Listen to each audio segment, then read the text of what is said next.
World leaders are offering tributes to a man who tried to bring stability to Afghanistan and who engineered the end of the Bosnian War. Veteran U.S. diplomat Richard Holbrooke died yesterday in Washington following surgery for a tear in his aorta.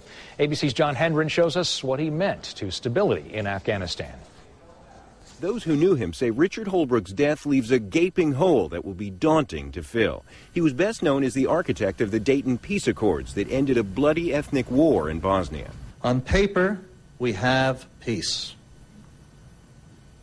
To make it work is our next and our greatest challenge.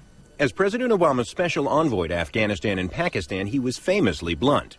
The people who demand that the foreign troops leave Afghanistan before they talk about peace are actually asking for surrender. Holbrooke, whose take-no-prisoners negotiating style earned him the names the Bulldozer and Raging Bull, fell ill with chest pains in a Friday meeting with Secretary of State Clinton. Doctors spent the weekend trying to repair an aortic tear, but could not stop the bleeding.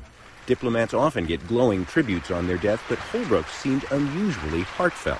There will be a lot of people in many different parts of the world who are going to miss him and look back on what he did with a lot of gratitude. The world is a lesser place without him. His sudden departure has left a huge vacuum. He was one of the best.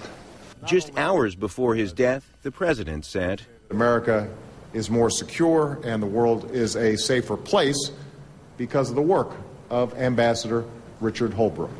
Holbrooke's last words to his Pakistani surgeon were, "You've got to stop this war in Afghanistan." So how tough was he? Former Secretary of State Henry Kissinger once said, if Richard calls you and asks for something, just say yes. If you say no, you'll eventually get to yes, but the journey will be very painful. John Hendren, ABC News, Washington. A luxury cruise looked more like a mutiny at sea. The moans and groans